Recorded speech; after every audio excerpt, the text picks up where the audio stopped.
INEX24 news. Khammam జిల్లాలో ఉన్న ముగ్గురు మంత్రులు 30% చొప్పున కమిషన్లు తీసుకుంటున్నారని బీఆర్ఎస్ వర్కింగ్ ప్రెసిడెంట్ కేటీఆర్ తీవ్ర ఆరోపణలు చేశారు. బాబులేడికి 30% ట్యాక్స్ కట్టాల్సిందేనని, ఆయన దగ్గరికి ఏ భూ పంచాయతీ వెళ్లినా దాని విలువలో 30% అడుగుతున్నారని విమర్శించారు. ఇక మరో మంత్రి తుమ్మల నాగేశ్వరరావు కూడా అదే పనిలో ఉన్నారని దుయ్యబట్టారు.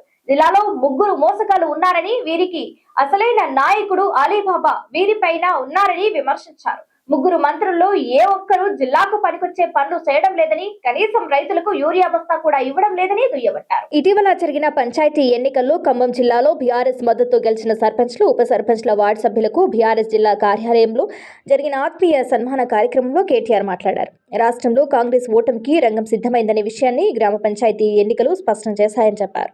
పంచాయతీ ఎన్నికల్లో క్వార్టర్ ఫైనల్ ఫలితాలు వచ్చాయని, ఇక పురపాలిక, ప్రాదేశిక ఎన్నికల్లో సెమీఫైనల్ ఫలితాలు వస్తాయని, ఆ తర్వాత జరిగే అసెంబ్లీ ఎన్నికల్లో ఫైనల్ ఫలితాలు వస్తాయని చెప్పారు. ఇక బీఆర్ఎస్ మళ్లీ అధికారంలోకి వస్తుందని ధీమా వ్యక్తం చేశారు. కాంగ్రెస్ ప్రభుత్వంపై ప్రజల్లో తీవ్రమైన వ్యతిరేకత, ఆగ్రహం కనిపిస్తున్నాయని తెలిపారు. ఉమ్మడి ఖమ్మం జిల్లాలోని 7 నుంచి 8 స్థానాలు బీఆర్ఎస్ గెలుచుకుంటుందని, నేతలందరూ మరింత ఐక్యంగా కష్టపడితే 10కి 10 స్థానాలు గెలుస్తామని ధీమా వ్యక్తం చేశారు. ఇక షాపుల్లో యూరియా లేకుండా యాప్ తెచ్చినా, కార్డు తెచ్చినా ప్రయోజనం ఏమిటని కేటీఆర్ ఎద్దేవా చేశారు. ఖమ్మం జిల్లాలో ముగ్గురు మంత్రులున్న యూరియా కట్టా కూడా రైతులకు పించలేకపోతున్నారని అన్నారు. తమ బాధను ఎవరికి చెప్పుకోవాలో అర్థం కావడం లేదంటూ పాలేరు నియోజకవర్గ రైతు ఒకరు స్వయంగా తనతో మాట్లాడిన విషయాన్ని చెప్తున్నానని కేటీఆర్ తెలిపారు. అక్కడ మా తమ్ముళ్ళు 30% అని పట్టుకున్నారు. అది ఎవరి గురించో మీకు తెలుసు. ఒక మంత్రి కాదు, మీ జిల్లాలో అందరు మంత్రులు 30% నడిపిస్తున్నారు. బి ట్యాక్స్ 30%, ఇక్కడ పక్కన పి ట్యాక్స్ బాంబులేటి మంత్రి గారికి ఆయన ట్యాక్స్ కూడా 30%. ఏ భూమి ఆయన దగ్గర పోయినా 30% నాకు ఇచ్చేయమని అడుగుతున్నాడు బాంబులెట్టి గారు. అట్లాగే ఇక్కడున్న తుమ్మల గారు కూడా, ఆయన కూడా అదే పనిలో ఉన్నాడు. ఎవరికి వాళ్ళు ముగ్గురు ఇవాళ ఏ ఒక్కరు కూడా జిల్లాకి పనికొచ్చే ఒక్క పని కూడా చేయడం లేదు. ముగ్గురు మోసగాళ్ళు, మొనగాళ్ళు కాదు. ఒకటి మాత్రం వాస్తవం, ఈ ముగ్గురు మోసగాళ్ళకి అసలైన నాయకుడు ఎవడా అంటే అలీబాబా పైనున్నాడు. ఇక మీరు చూస్తానే ఉన్నారు ఆయన కథ. అయితే ప్రస్తుతం బంగారం ఆభరణాలకే ఉంటున్న హాల్ మార్క్ ఇకపై వెండి నగలకు రాబోతుందా అంటే అవుననే సంకేతాలు ఇస్తున్నాయి బ్యూరో ఆఫ్ ఇండియన్ స్టాండర్డ్ వర్గాలు. తప్పనిసరి హాల్ మార్కెటింగ్ విధానం కిందికి వెండి ఆభరణాలు, కళాఖండాలను తీసుకురావాలని కేంద్ర ప్రభుత్వం యోచిస్తోంది. గత ఏడాది మొదలు దేశ విదేశీ మార్కెట్ లో వెండి ధరలు దూసుకుపోతున్న విషయం తెలిసిందే. కిలో ఆల్ టైమ్ హైకి చేరి 2,56,000 పలికింది. ఈ నేపథ్యంలోనే మోసాలకు చెక్ పెట్టేలా వినియోగదారుల రక్షణార్థం వెండి నగలకు హాల్ మార్కెటింగ్ విధానాన్ని అవలంబించాలని చూస్తున్నట్లు బీఏఎస్ సీనియర్ అధికారులు తెలిపారు. నిజానికి సిల్వర్ హాల్ మార్కింగ్ స్వచ్ఛంద ప్రతిపాదికన ఇప్పటికే దేశీయంగా అమల్లో ఉంది. అయితే పరిశ్రమ మాత్రం సిల్వర్ హాల్ మార్కింగ్ తప్పనిసరి చేయాలని డిమాండ్ చేస్తూ వస్తోంది. కాగా రెగ్యులేటరీ అవసరమైన మౌలిక సదుపాయాల కల్పనపై దృష్టి సారించామని BIS director general Sanjay Garg తెలిపారు. ప్రపంచవ్యాప్తంగా వెండికి అత్యంత ఆదరణ ఉన్న దేశాల్లో భారత్ కూడా ఒకటి. నేడు గాంధీ భవన్ లో పీసీసీ విస్తృత స్థాయి సమావేశం నిర్వహించనున్నారు. పీసీసీ అధ్యక్షుడు మహేష్ కుమార్ గౌడ్ అధ్యక్షతన జరగనున్న ఈ సమావేశంలో ఎన్నికల వ్యూహం, తాజా రాజకీయాలపై చర్చించనున్నారు. వచ్చే నెలలో పురపాలక ఎన్నికలు జరగనున్న నేపథ్యంలో ఎలాగైనా గెలవాలని ఆ పార్టీ భావిస్తున్నది. అందుకు అనుసరించాల్సిన వ్యూహాలపై ఈ సమావేశంలో చర్చించనున్నారు. ఈ సమావేశంలో CM Revanth Reddy, deputy CM బట్టి విక్రమార్క, మీనాక్షి నటరాజన్ తదితరులు హాజరు కానున్నారు. అప్పుడు ఎమ్మెల్యేలు మీరు సొంత గ్రామాన్ని ఓడిపోయినంత మాత్రం అది ఎమ్మెల్యే మీద వైఫల్యం అని చెప్పడానికి లేదు. ఒక గ్రామ సర్పంచ్ ఎన్నిక అంటే చాలా కోణాల్లో జరిగేటువంటి ప్రక్రియ. తెలంగాణలో రాగల 2 రోజుల్లో పొడి వాతావరణం ఏర్పడే అవకాశం ఉందని వాతావరణ శాఖ తెలిపింది. రాష్ట్రంలో రాత్రి సమయాల్లో సింగిల్ డిజిట్ కి ఉష్ణోగ్రతలు పడిపోతాయి. బుధవారం నుంచి రాష్ట్ర వ్యాప్తంగా చలి తీవ్రత పెరిగింది. ఇక వచ్చే 2 రోజుల్లో అక్కడక్కడ కనిష్ట ఉష్ణోగ్రతలు సాధారణం కంటే 2 డిగ్రీల నుంచి 4 డిగ్రీల తక్కువగా నమోదయ్యే అవకాశం ఉందని తెలిపింది. రాష్ట్రంలో పలు ప్రాంతాల్లో ఆకాశం పాక్షికంగా మేఘావృతమై ఉంటుంది. ఉదయం, రాత్రి సమయాల్లో పొగమంచు ఎక్కువ ఉండే అవకాశం ఉందని పేర్కొంది. ఆదిలాబాద్, నిర్మల్, కొమరంభీం, ఆసిఫాబాద్, మంచిర్యాల, కామారెడ్డి, మెదక్, సంగారెడ్డి జిల్లాలకు ఆరెంజ్ అలర్ట్ చేసింది.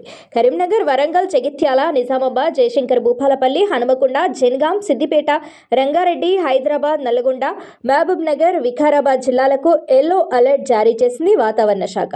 అటు రాష్ట్రంలోని ఖమ్మం జిల్లాలో అత్యధికంగా 16.4 డిగ్రీలు, అత్యల్పంగా ఆదిలాబాద్లో 7.7 డిగ్రీల ఉష్ణోగ్రతలు నమోదయ్యాయి. ఇక ఏపీ విషయానికి వస్తే ఆగ్నేయ బంగాళాఖాతం, దాన్ని ఆనుకుని ఉన్న భూమధ్య రేఖ తూర్పు హిందూ మహాసముద్రంలో అల్పపీడనం వాయుగుండంగా బలపడింది. ఇక తీవ్ర వాయుగుండంగా మారే అవకాశం ఉంది. పశ్చిమ వాయువ్య దిశగా నైరుతి బంగాళాఖాత ప్రాంతానికి మరో 24 గంటల్లో కదిలే అవకాశం ఉందని వాతావరణ శాఖ అధికారులు తెలిపారు. దీని ప్రభావంతో ఈ నెల 10, 11 రాయలసీమ, దక్షిణ కోస్తాంధ్రలో మోస్తారు వర్షాలు కురుస్తాయని తెలిపింది. అక్కడక్కడ పొగమంచు ఎక్కువగా కురిసే అవకాశం ఉందని తెలిపింది. అత్యధికంగా నెల్లూరు జిల్లాలో 20.7 డిగ్రీల ఉష్ణోగ్రత నమోదైంది. బంగారం ధర ఆకాశాన్ని తాకుతున్న ప్రస్తుత రోజుల్లో మనం రోజువారీగా వాడే ఈ పదార్థాలు కూడా ఏమాత్రం తీసిపోని రీతిలో ఖరీదైనవిగా మారాయి. కేవలం వాటి రుచి కోసం మాత్రమే కాకుండా వాటి అరుదైన ఔషధ గుణాలు, వాటి సేకరించే లేదా ఉత్పత్తి చేసే విధానంలో ఎదురయ్యే సవాళ్లు ఈ పద్ధతుల సామాన్యులకు అందని ద్రాక్షలా మారాయి. మరి అవేంటో తెలుసుకుంటే మీరు ఆశ్చర్యపోవడం ఖాయం. మొదటిది కాశ్మీర్లో పండే కుంకుమ పువ్వు. దీన్ని రెడ్ గోల్డ్ అని అంటారు. దీని ధర, విలువ బంగారంతో పోల్చుతుంటారు. 1 కిలో కుంకుమ పువ్వును సేకరించడానికి దాదాపు 1,50,000 క్రోకస్ పువ్వులు అవసరమవుతాయి. ఈ పువ్వుల నుంచి కుంకుమ పువ్వు రేకులను సేకరించే ప్రక్రియ అత్యంత శ్రమతో కూడుకున్నది. ప్రతి పువ్వు నుంచి కేవలం 3 సన్నని సున్నితమైన రేకులను మాత్రమే చేత్తో చాలా జాగ్రత్తగా, నైపుణ్యంగా తీయాలి. ఈ కష్టమైన ప్రక్రియ, అధిక శ్రమ కారణంగానే మార్కెట్లో 1 కిలో స్వచ్ఛమైన కుంకుమ పువ్వు ధర సుమారు 2.5 లక్షల నుంచి 3 లక్షల వరకు ఉంటుంది. దీని అద్భుతమైన సువాసన, అటుపై భారతీయ వంటకాల్లో, సాంప్రదాయ వైద్యంలో దీనికి ఉన్న ఎన్నో ఔషధ గుణాలు దీనికి అంతటికీ విలువను, డిమాండ్ను తెచ్చిపెట్టాయి. చర్మ సౌందర్యం నుంచి ఆరోగ్యం వరకు అనేక ప్రయోజనాలను అందించే ఈ కుంకుమ పువ్వు అత్యంత ఖరీదైన వాటిల్లో ఒకటిగా నిలిచింది.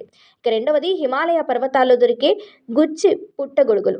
ఇవి తోటల్లో లేదా వ్యవసాయ క్షేత్రాల్లో పండించేవి కావు. కేవలం హిమాలయాల్లోని మంచు కరిగినప్పుడు సహజంగా మెలుస్తాయి. వీటిని సేకరించడం కూడా ఒక సాహసంతో కూడిన పని. అడవిలో ప్రత్యేకంగా వీటిని వెతికి పట్టుకోవడం ఎంతో కష్టమైన ప్రక్రియ. అందుకే ఇవి అత్యంత అరుదైనవిగా, విలువైనవిగా చూస్తారు. వీటిలో ఉండే అపారమైన పోషక విలువలు, రుచి వల్ల అంతర్జాతీయ మార్కెట్లో వీటికి విపరీతమైన డిమాండ్ ఉంది. కిలో గుచ్చి పుట్టగొడుగుల ధర సుమారు 30,000 నుంచి 40,000 వరకు పలుకుతోంది. వీటిని పెద్ద పెద్ద 5 స్టార్ హోటల్లో వంటకాల్లో వాడతారు. వాటి ప్రత్యేకమైన రుచి, ఆరోగ్యం పట్ల అవి అందించే ప్రయోజనాలు, వాటి అరుదైన లభ్యత కారణంగా ఇవి అత్యంత ఖరీదైన ఆహారాల్లో ఒకటిగా నిలిచాయి. ఏపీ, తెలంగాణ రాష్ట్రాల్లో చలి వణికిస్తుంది. పలు ప్రాంతాల్లో సింగిల్ డిజిట్ ఉష్ణోగ్రతలు నమోదవుతున్నాయి. దీంతో ఉదయం, రాత్రి వేళల్లో ప్రజలు బయటికి రావాలంటేనే జంకుతున్నారు. ముఖ్యంగా ఉదయం 9 గంటల వరకు చలి వణికిస్తోంది. దీంతో ఉదయాన్నే కార్యాలయాలు, ఇతర అవసరాల నిమిత్తం వెళ్లే ప్రజలు ఇబ్బందులు ఎదుర్కొంటున్నారు. ఇలాంటి సమయంలో వాతావరణ శాఖ కీలక విషయాన్ని చెప్పింది. భారత వాతావరణ శాఖ వివరాల ప్రకారం ఆగ్నేయ బంగాళాఖాతంలో అల్పపీడనం ఏర్పడింది. అది బుధవారం వాయుగుండంగా మారింది. రానున్న 24 గంటల్లో మరింత బలపడి తీవ్ర వాయుగుండంగా మారే అవకాశం ఉందని తెలిపింది. ఈ వాయుగుండం పశ్చిమ వాయువ్య దిశగా కదులుతూ శ్రీలంక, తమిళనాడు తీరాలకు సమీపంగా ప్రయాణిస్తుందని వాతావరణ శాఖ అంచనా వేసింది. దీని ప్రభావంతో ఏపీలోని పలు జిల్లాల్లో వర్షాలు పడే అవకాశం ఉందని పేర్కొంది. తీవ్ర వాయుగుండం ప్రభావంతో తమిళనాడు ప్రాంతాల్లో విస్తారంగా వర్షాలు కురవనున్నాయి. ఏపీలో పెద్దగా ప్రభావం ఉండకపోయినా పలు జిల్లాల్లో వర్షాలు కురుస్తాయని వాతావరణ శాఖ పేర్కొంది. ఏపీలోని ముఖ్యంగా నెల్లూరు, తిరుపతి, చిత్తూరు, అన్నమయ్య జిల్లాల్లో శని, ఆదివారాల్లో తేలికపాటి నుంచి ఓ మోస్తారు వర్షాలు కురిసే అవకాశం ఉందని వాతావరణ శాఖ అంచనా వేసింది.